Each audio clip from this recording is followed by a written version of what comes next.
Hello all of you. PIB series में आप सभी का स्वागत है और आज हम डिस्कस करने जा रहे हैं एक नई प्रेस रिलीज के बारे में। और ये प्रेस रिलीज जो है जैसे हम लोग कभी कभी कहते हैं ना कि कुछ प्रेस रिलीजेज ऐसी आती हैं जो को जिनको हम कह सकते हैं कि हमारे प्रिपरेशन के लिए वो गोल्ड स्टैंडर्ड पर है। मतलब बहुत ही ज़्यादा वैल्यूएबल प्रेस रिलीज है और उनको हम स्टार कैटेगरी में रखते हैं। आज की जो प्रेस रिलीज है वो ये कुछ वैसे ही कलेक्टर्स आइटम के तौर पर है, जिसको एक यूपीएससी की तैयारी करने वाला जो एक स्टूडेंट है उसको हर हाल में अपने पास अपने नोट्स कॉपी में इसका प्रिंट आउट निकलवा के उसको रखना चाहिए। क्यों? क्योंकि ये जो प्रेस रिलीज आज हम डिस्कस करने जा रहे हैं, ये प्रेस रिलीज गवर्नमेंट की स्कीम्स के बारे में बात करती है, गवर्नमेंट की योजनाओं के बारे में। और एक दो नहीं, बहुत सारी स्कीम्स जो है लगातार इस प्रेस रिलीज में आपको दिखाई पड़ेंगी। चाहे वो जो सामान्य सुविधाएं हैं, बेसिक नीड्स से संबंधित स्कीम्स है, उनको लाइन से इसमें रखा गया है। उसके अलावा जो आपको ग्रीन कलर से जहां दिखाई पड़ेगा कि इंफ्रास्ट्रक्चर एंड कनेक्टिविटी, उससे संबंधित योजनाएं आपको मिल जाएंगी। अब इनका यूज कहाँ करेंगे?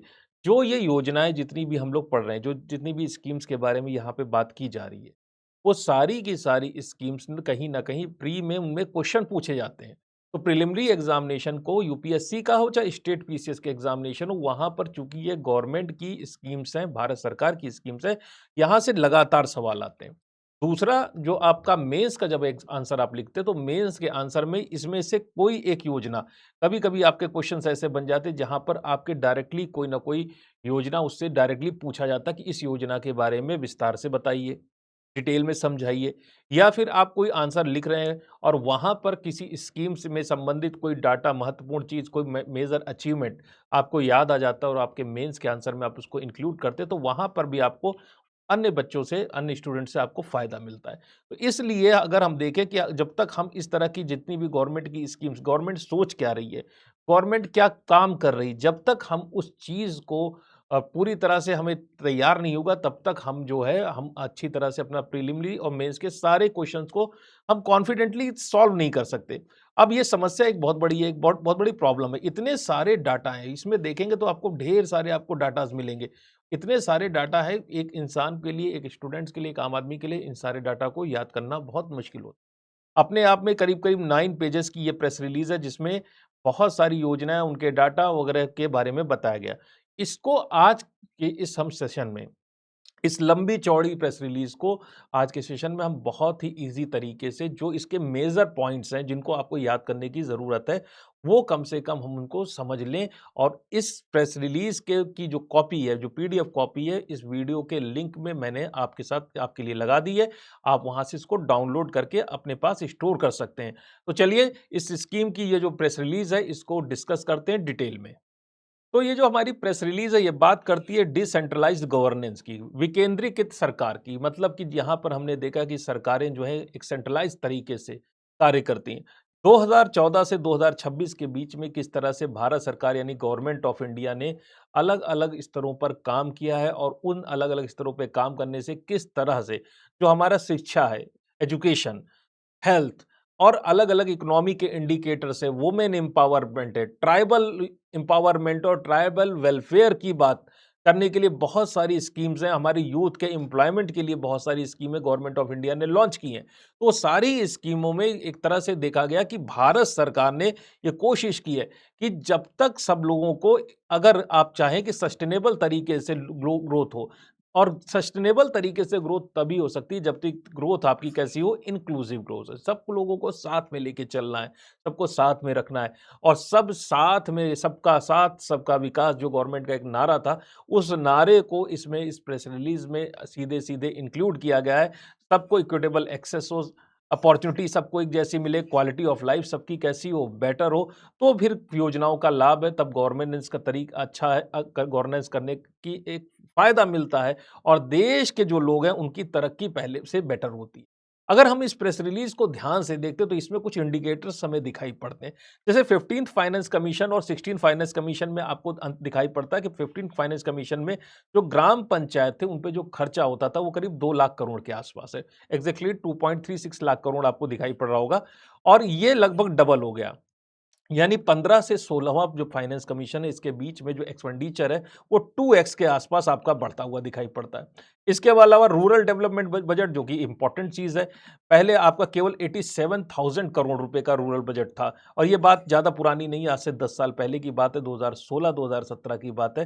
तब 87,000 करोड़ का आपका रूरल बजट जो है, वो दिया जाता था और अब इसमें करीब-करीब 2 लाख करोड़ के आसपास जो पैसा है वो उसकी बढ़ोतरी की गई, यानी कि रूरल बजट में आपको क्वांटम जंप दिखाई पड़ेगी। लेकिन ये सारे बजट एक तरफ और जब आप देखते हैं ट्राइबल अफेयर्स बजट, तो पहले अब 16-17 में आप देखिए तो ट्राइबल अफेयर बजट केवल 4.8 करोड़ के लाख हज़ार करोड़ के आसपास था और इसमें अब ये करीब हो गया 15,000 करोड़ के आसपास, 15.4 हज़ार करोड़ के आसपास ट्राइबल एक्सपेंडिचर है। यानी लास्ट 10 ईयर्स में अगर हम बात करें तो सबसे बड़ा जो क्वांटम जंप है वो ट्राइबल्स वाले बजट में सबसे बड़ा क्वांटम जंप हुआ है और ट्राइबल के वेलफेयर के लिए गवर्नमेंट ऑफ इंडिया बहुत ज़्यादा सीरियस दिखाई पड़ती है।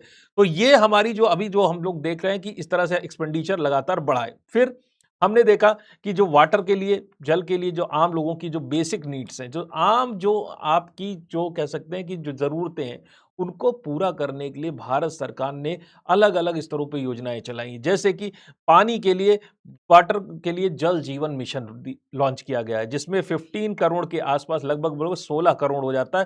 16 करोड़ लोगों को जो हाउस होल्ड्स को टैप वाटर का कनेक्शन, रनिंग टैप वाटर का कनेक्शन दिया गया। क्लीन कुकिंग के लिए प्रधानमंत्री उज्ज्वला योजना है, जिसमें करीब-करीब हमें कह सकते हैं लगभग सभी लोगों को, जितने बीपीएल फैमिलीज़ के वुमेन्स हैं, लोग हैं, उनको जो है एलपीजी के जो सिलेंडर्स का कनेक्शन फ्री ऑफ कॉस्ट दिया गया और आज की तारीख में करीब-करीब साढ़े 10 लाख साढ़े 10 करोड़ लोगों को एलपीजी के कनेक्शन मिल गए हैं। इसके अलावा आप देखेंगे कि आपका जो सैनिटेशन है, स्वच्छता से संबंधित है। सैनिटेशन में आप देखेंगे तो स्वच्छता में आपको 12 करोड़ के आसपास लोगों के घर में जो आप टॉयलेट्स हैं वो बनाए जा चुके हैं और इम्पोर्टेंट पॉइंट है जिसमें आप में से बहुतों को ये पॉइंट याद भी होगा कि भारत को 2009 में 19 में 2019 में इंडिया को ओडीएफ घोषित किया गया था। तो ओडीएफ घोषित करने के की वजह से भारत में ओपन में डिफिकेशन अब नहीं होता, सबके घर में टॉयलेट्स हो गए। और हाँ, सबसे बड़ा अचीवमेंट, जो सबसे बड़ा माइलस्टोन है कि इंडिया में जो विलिंग विलिंग हाउसहोल्ड है, जो चाहते कि उनके घर में बिजली का कनेक्शन हो जाए, ऐसे लोगों के घर में 100% हाउसहोल्ड को इलेक्ट्रिसिटी से कवर किया जा चुका है। तो ये अपने आप में एक बहुत बड़ा एक अचीवमेंट है। फिर जब हम बात करते हैं भारत के इलेक्ट्रिफिकेशन की, अगर इलेक्ट्रिफिकेशन के साथ-साथ हम बात करते हैं कनेक्टिविटी की और कनेक्टिविटी के लिए डिजिटल कनेक्टिविटी की ज़रूरत है, तो हेल्थ केयर में सिस्टम में जो कनेक्टिविटी के समय हम देखते हैं कि डिजिटाइजेशन बहुत ज़्यादा बढ़ाया गया और इसमें स्पेशल तरह के कार्ड्स बनाए गए हैं।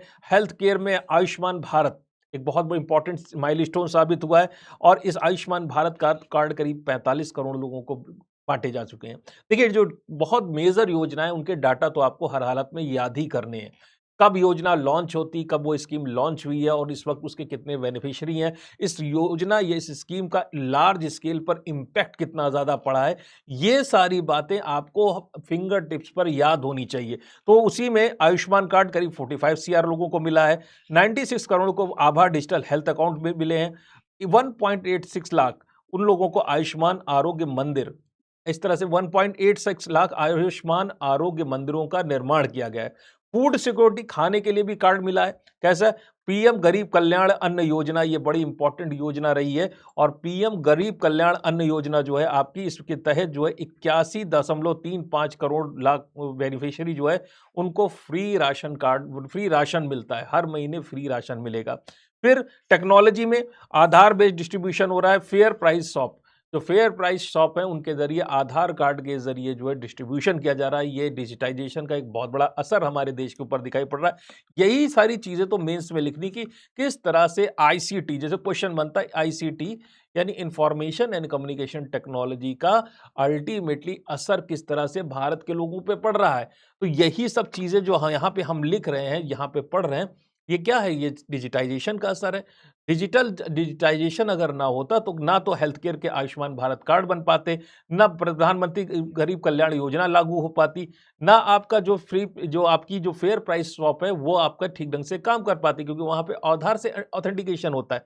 तो यहाँ पर इसके साथ-साथ एक बहुत बड़ी योजना थी जिसका नाम है one nation one ration card और one nation one ration card योजना जो है वो भी आपका डिजिटाइजेशन का एक बहुत बड़ा हम कह सकते हैं माइलस्टोन साबित हुआ। तो ये सारी योजनाएं जो हैं आपके एग्जाम के लिए इंपॉर्टेंट है, क्योंकि गरीब के खाने से और गरीब के स्वास्थ्य से रिलेटेड योजना, इसलिए इनको हम वेरी इंपॉर्टेंट की कैटेगरी में रखेंगे।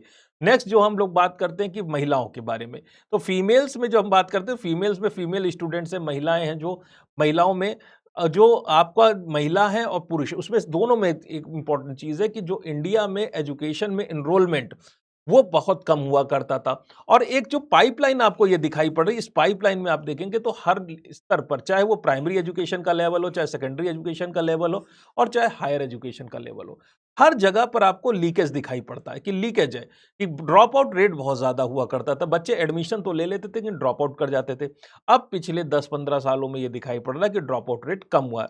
जैसे फीमेल ड्रॉप आउट रेट 4.6% तक ड्रॉप कर गया, 4.6% से 0.1% आ गया। किस लेवल पे? प्राइमरी, यानी कि नेग्लेजिबल है, ना के बराबर फीमेल ड्रॉप आउट लेवल आपका प्राइमरी एजुकेशन पे होगा। जो GER है, that is gross enrolment ratio, ये आपको इस जगह पे दिखाई पड़ेगा, that is known as gross enrolment ratio, अब पहले से कम हो गया। सेकेंडरी एजुकेशन में अगर हम देखें तो ड्रॉप आउट रेट रिड्यूस हुआ है, 14.5% से घट के 8% के आसपास आ गया है। तो ये भी बहुत अच्छा एक आपको दिखाई पड़ेगा इंडिकेटर है, यानी कि लड़कियां जो हैं आप पहले से ज्यादा बेटर तरीके से पढ़ रही हैं, उनका ड्रॉप आउट रेट कम हुआ। ये क्या बताता है कि जो बच्चियां हैं उनका उनकी फैमिली उनको सपोर्ट कर रही है कि वो अपनी एजुकेशन को जारी रखें। और तीसरी चीज, जब हायर एजुकेशन में हम जाते हैं तो हायर एजुकेशन में जो ग्रॉस ड्रॉप आउट रेट की बात नहीं हो रही, ग्रॉस एनरोलमेंट रेट की बात करिए। पहले एनरोलमेंट कम था, 46.4% एनरोलमेंट था, और अब ये एनरोलमेंट बढ़कर 61.7% हो गया। तो इस तरह से हमें दिखाई पड़ता है कि हमारे देश में जो महिलाएं हैं, जो बच्चियां हैं, जो गर्ल स्टूडेंट्स हैं, उनका जो हम कह सकते हैं उनका जो एनरोलमेंट है वो बढ़ रहा है, और ड्रॉप आउट रेट जो है पहले से उनका पहले से कम होता जा रहा है। फिर नेक्स्ट, जो स्केलिंग ऑफ एजुकेशन, ये बड़ी इंपॉर्टेंट चीज है। दो तरह से स्केलिंग की जा सकती है। एक तो होते हैं जो स्कूल जिनको कहते हैं ब्रिक एंड मोटार, जो कंकड़ पत्थर से बने हुए स्कूल है, जिनको फिजिकल स्कूल कहते हैं, वो बनाए जा रहे हैं। जैसे कि कस्तूरबा बालिका विद्यालय, नंबर आपके सामने लिखा हुआ है, इस वक्त करीब करीब 5,639 5639 के आसपास स्कूल करेंटली बन गए हैं, जिसमें से 5133 ये ऑपरेशनल है। इसके अलावा समग्र शिक्षा के लिए 4073 स्कूलों को अपग्रेड किया गया है। ICT, information and communication technology, तो आज की तारीख में डिजिटल बोर्ड केवल प्राइवेट एजुकेशन इंस्टीट्यूशन में नहीं है, गवर्नमेंट एजुकेशन इंस्टीट्यूशन में भी आईसीटी, चाहे वो कंप्यूटर हो, चाहे डिजिटल बोर्ड हो, डिजिटल इंफ्रास्ट्रक्चर हो, उसको लगाया जा रहा। और जो आंकड़ा देखेंगे, जब नंबर देखेंगे तो आपको बहुत खुशी होगी। करीब करीब 1.5 लाख ऐसे स्कूल हैं जिनके अंदर जो है आईसीटी इनिशिएटिव्स लिए जा चुके हैं।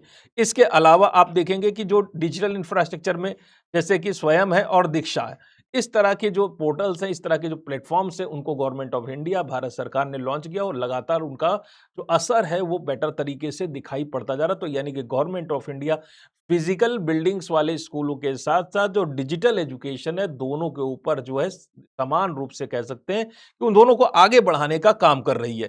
तो फिर आते हैं फिजिकल शेल्टर्स पर। तो घरों के लिए जो योजना है, जिसका नाम है PMAYG, अब जी का मतलब होगा ग्रामीण, और PM मतलब प्रधानमंत्री आवास योजना ग्रामीण, और इसके साथ इसकी सहायता से करीब करीब 4 करोड़ घरों का निर्माण भारत में किया गया है। फिर रोड के लिए प्रधानमंत्री ग्राम सड़क योजना है, उसके द्वारा जो है बहुत सारी रोड्स का निर्माण किया है, डाटा आपके सामने लिखा हुआ है। करीब करीब 99.6% एलिजिबल हैबिटेशन में रोड्स का निर्माण, ऑल वेदर रोड्स का निर्माण किया गया है। करीब 4 लाख किलोमीटर के आसपास सड़कें बनाई जा चुकी हैं। और केवल कनेक्टिविटी का मतलब, केवल और केवल सड़क मतलब फिजिकल इंफ्रास्ट्रक्चर नहीं होता है, डिजिटल इंफ्रास्ट्रक्चर भी होता है। इसलिए भारत नेट जो हाई स्पीड का ब्रॉडबैंड कनेक्शन के जरिए भारत की सभी, ध्यान दीजिए, भारत की सभी लगभग 2.19 लाख, करीब 2 लाख ग्राम पंचायत को भारत नेट के ब्रॉडबैंड कनेक्शन के जरिए कनेक्ट किया गया है। ई गवर्नेंस के लिए भी ई ग्राम स्वराज जैसी जो योजनाएं हैं उनको चलाया जा रहा है। और साथ ही साथ एक AI टूल है जिसका नाम है सभा सार AI टूल्स, जो ग्राम पंचायत की बैठक होती उसको जो है समराइज करके जल्दी से उसकी रिपोर्ट बनाने के लिए इस तरह के AI टूल्स का यूज किया जा सकता है। तो इस तरह से हम देख रहे हैं कि हर लेवल पर जो है काम हो रहा है। और जब बात आती है सब लोगों के विकास की, तो महिला के विकास के बिना, जो महिला चाहे वो ग्रामीण हो चाहे शहरी महिला, वुमेन एम्पावरमेंट के बिना बात पूरी नहीं होती है।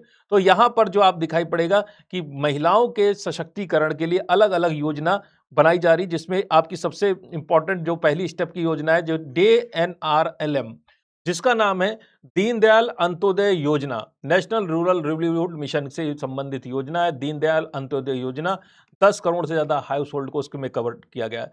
वेल्थ क्रिएशन के लिए सबसे इंपॉर्टेंट ये पॉइंट है कि 3.46 लाख, 3.46 लाख या 3.5 लाख, मोटा-मोटा कह लीजिए, 3.5 लाख नहीं, 3.5 लाख, 3.5 करोड़ लोग हैं।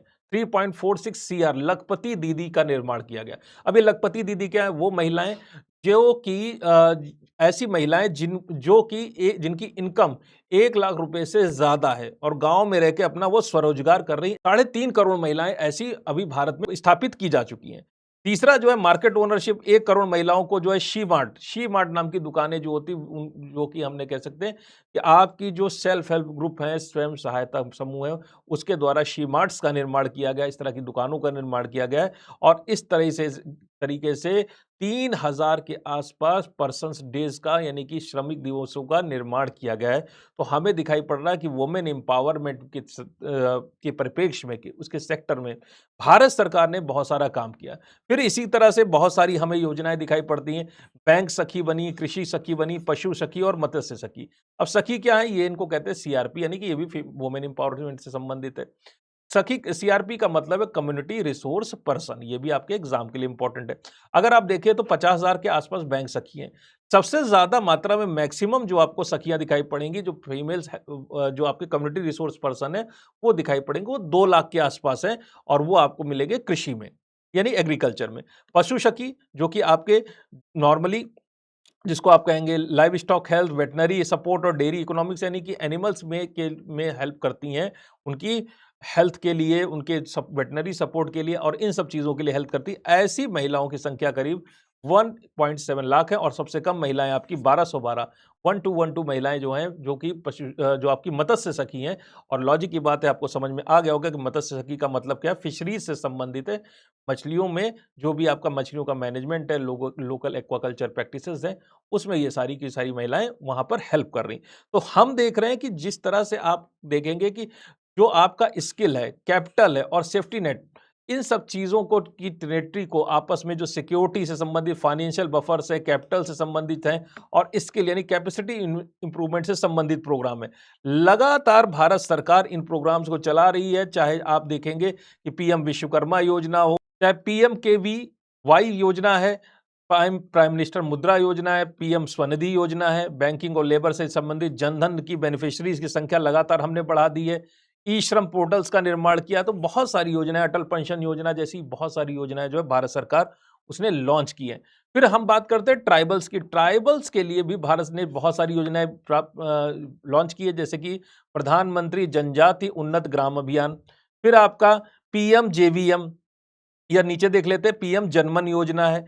इसके अलावा आपकी जो तीसरी योजना है, जो पीएम जेवीएम, इस तरह की योजनाएं ट्राइबल वेलफेयर के लिए बनाई हैं। इसके अलावा ट्राइबल एजुकेशन के लिए एकलव्य जो मॉडल रेजिडेंशियल स्कूल हैं, जिनको ईएमआरएस है कहा जाता है, उनकी स्थापना की गई है और करीब करीब आज की तारीख में 511 ऑपरेशनल यूनिट्स हैं। सैनिटेशन इकोसिस्टम के लिए नमस्ते प्रोग्राम स्टार्ट किया गया है। इसके अलावा आप देखेंगे जो शेड्यूल कास्ट के लिए पीएम अजय योजना है। डी नोटिफाइड ट्राइब्स, जो कि आपकी इंपॉर्टेंट ट्राइब्स हैं, बड़ा इनके लिए वेरी आपके एग्जाम में पूछी आती है, डी नोटिफाइड ट्राइब्स कौन सी होती हैं।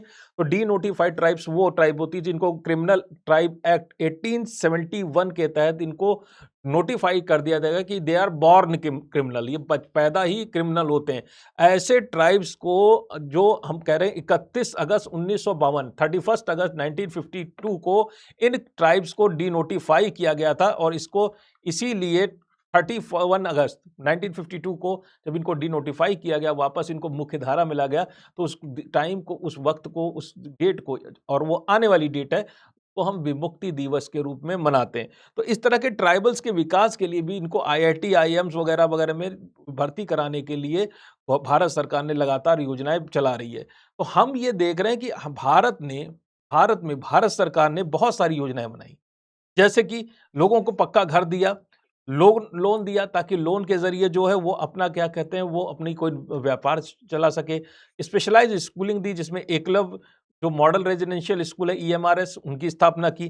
फिर साथ ही साथ ऑल वेदर रोड्स की निर्माण किया गया। जल जीवन मिशन के जरिए साफ पानी दे रही है गवर्नमेंट।